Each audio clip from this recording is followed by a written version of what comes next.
We are jumping right in today. Welcome to Fast Effect, Double Speed Magic the Gathering from ELD's Time Vault Games. Adam actually resolving a ponder on his first turn.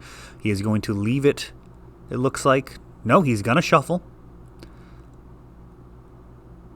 So Adam shuffling off of a basic island snow-covered, mostly just for not tipping off if you're on Blue-Red Delver or some Snowco variant. Ted also on Blue-Red Delver. And this deck is the real deal for those of you who have been more interested in, the Oko builds, the allure of so many different powerful cards in Legacy. Blue-Red Delver proving to be a consistent answer to many of the best decks in the format. Can play like a wall of counterspells versus combo, can attack the board, have a very solid board presence. Of course, Delver, one of the best creatures ever printed, and has Lightning Bolt and Chain Lightning to clear away most of the threats in the format. And there we see Delver for Adam. Typically, Delver wants a turn 1 Delver and protect it. I'll tell you, in the mirror match, a lot of the time, it's going to be a bit of a train wreck. You kind of have to be able to roll with the punches. You're talking about 4 Lightning Bolts, 4 Chain Lightnings, often a additional burn spell or 2. Postboard, it gets even worse. Dreadhorde Arcanist allows for the reusing of those cards. So you're not necessarily going to want to move all in, Force of Willing, protecting your threat as you would versus some other decks. Just given the sheer volume of answers, it's not like you have to fend off a play set of Fatal Pushes and you're going to be in the clear. I mean, we're talking a ton of must-counter cards if you were to try and keep a creature on board. Often you're going to use your cantrips to just find another one. Daze, a super important card in this matchup. One strategy for winning in the mirror is to nullify your opponent's dazes, kind of drag the game into the deep end of the pool, and just be prepared for a slog despite the aggressive nature of the deck. And there we see a Lightning Bolt during the end step. And looks like Adam is actually going to go ahead and daze that. Certainly tipping his hand that he's got it in his hand. Might as well fire it off. And that daze might not be the ideal use of daze, protecting a Delver here. Maybe he's fine with that 1-for-1 trade. But for the most part, you just kind of have to take what you can get with daze. Any attrition is likely going to be worthwhile.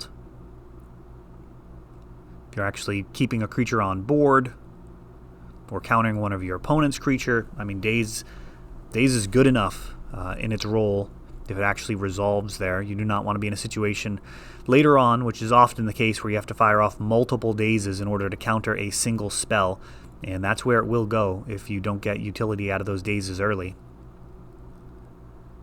I believe Adam actually had the Dreadhorde Arcanist in hand and didn't cast it, if I saw that correctly. Yeah. I think so.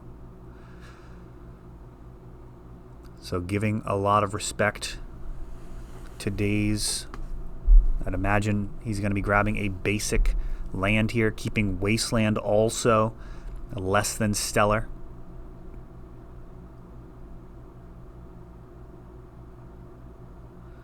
And Dreadhorde Arcanist coming down.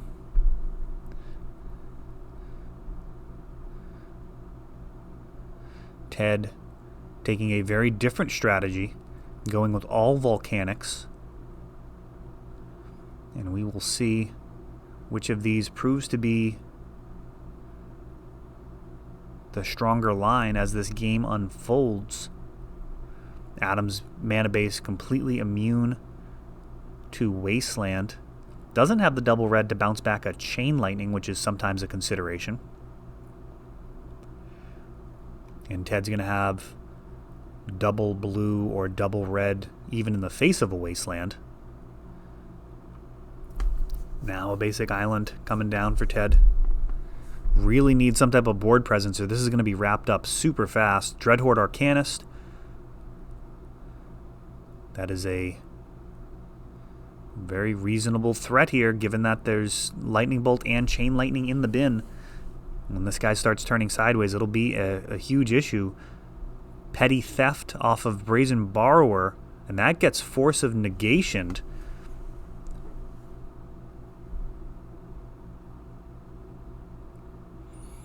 pre-combat Chain Lightning, taking out Dreadhorde Arcanist.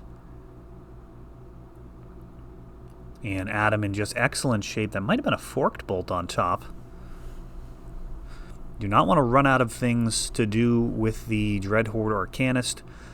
Swinging for 1, certainly not exciting enough. You really want to be getting either an extra card with your Lightning Bolts, or with your Ponders and Brainstorms, or actually pushing through extra damage with Lightning Bolt and Chain Lightning.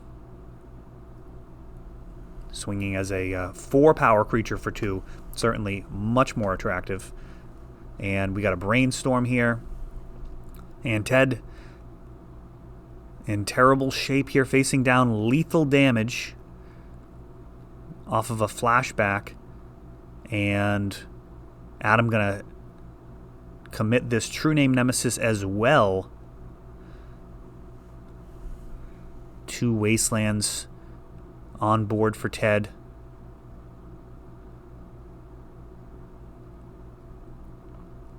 I'm not sure why he's going to fetch here during the end step. No particular... I mean, mostly because it doesn't matter, I'd imagine. I think Adam's just planning on winning no matter what Ted has to do. Blue-Red not really going to have any way out of that situation. But yeah, I mean, you could fetch during your untap step, and that would give you more potential play. If he's going to Wasteland and you're going to respond with a Bolt or Brainstorm or something, then you could have Days Online.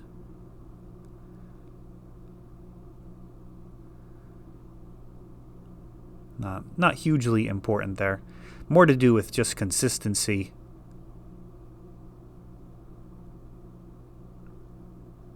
I suppose if you're gonna fire off a spell during the end step, go for it. If not, probably makes sense to crack it during the upkeep. Or during the main phase if you're okay drawing the card off the top of your deck without thinning or shuffling. And we see Force of Will, a card that Adam's looking to cut, and multiple copies of Daze as well. Looks like some Vapor Snags, Red Elemental Blast coming in. You really want utility out of these cards. The ability to flash them back, super strong with Dreadhorde Arcanist. And this is likely to be a war of attrition, despite the aggressive nature of this deck. You know, Delver of Secrets is actually an answer to opposing Delvers. So, you know, very often, even though this deck is made to be super aggressive, it just turns into an absolute bloodbath, trading resources left and right. And in the end, whoever has carefully managed the card advantage equation often ends up the victor. Just those handful of extra cards can be the difference, and will be the difference between winning and losing more often than not. Particularly Dreadhorde Arcanist. If we trade cards 1 for 1, 15 cards deep, and my last card is a Dreadhorde Arcanist, I'm going to pull so far ahead in that game. Just bury you with card advantage and eventually actual lethal damage from burn spells. Volcanic Island, Ponder, Shuffle. And if Adam does have a Wasteland, we may see him fire it off. We'll see if he draws one off the top, if he doesn't have one in hand. No such luck. When a deck like Blue-Red Delver leads out with a dual land and shuffles off of a Ponder, that may actually signal that they were looking for their second land. No harm in getting a free win every now and then.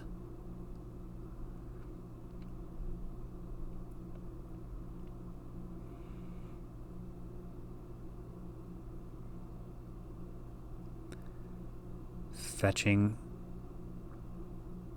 Flooded Strand. It's going to grab a basic island.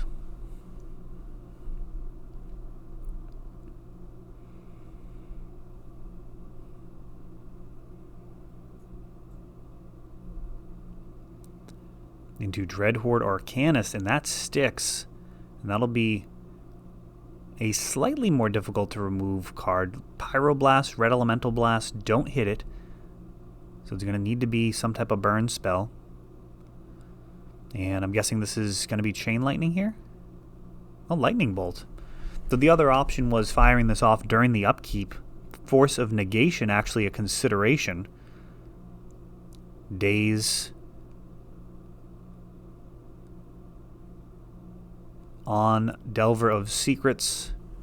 So the Delver being thrown out there, Adam tapping out. Ted likely to have those Dazes still in the deck,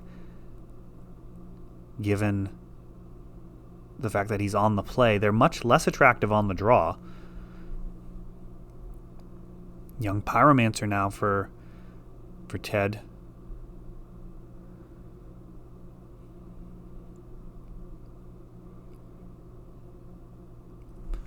Adam needing to grab a Volcanic.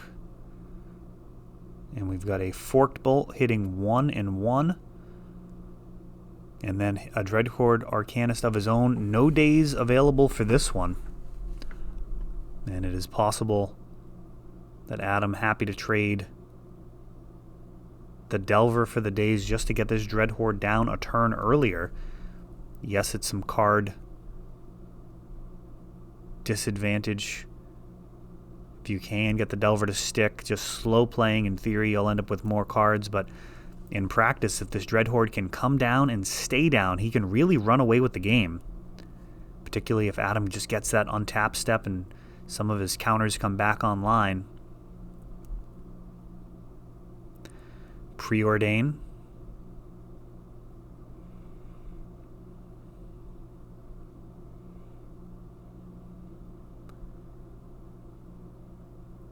And a Delver of Secrets. So this is no bueno for Ted. Young Pyromancer, cast, Forked Bolt, gonna clear 1 and 1, make a token. And this is going like clockwork now for Adam. He's got a very significant clock. He's got answers in the graveyard. Fiery Islet. Young Pyromancer. And Ted needs to pass.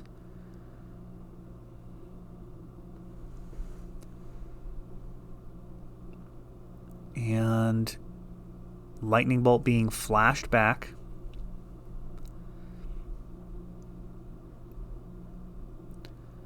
Conserving all of his mana. I would have considered a Lightning Bolt from the hand there just in case there was a counter. I'm not sure I'd actually want to trade my Young Pyromancer for a 1/1 token in that situation, but Adam feels he's far enough ahead.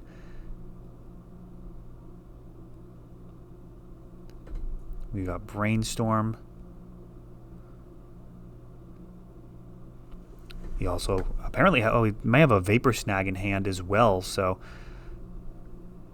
maybe an additional reason why he wouldn't be particularly worried about a token being generated. And now Lightning Bolt really closing down the window. We got Surgical Extraction from Ted, and I think this is just a getting a look at Adam's list.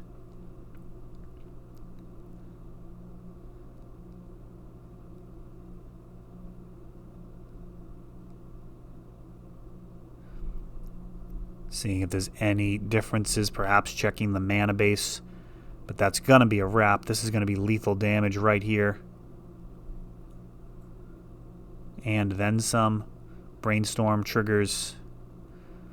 And just a few lands left in hand. So there we go. The fist bump. Early stages of the coronavirus situation here in the United States. So not actually sure how future events will be handled, but we do have a whole backlog of videos, so keep your eye on the channel, especially if you're unable to play Magic and paper. At least you'll be able to see some paper matches here on the channel. That is all for this one, but don't worry, there is a lot more. You can check out our older videos, and we're always putting out new videos from ELD's Time Vault Games in Bellingham, Massachusetts. If you want to help the channel, of course, you can like, subscribe, share, tap that notification bell so you can know the next time our new videos come out. Thanks for watching.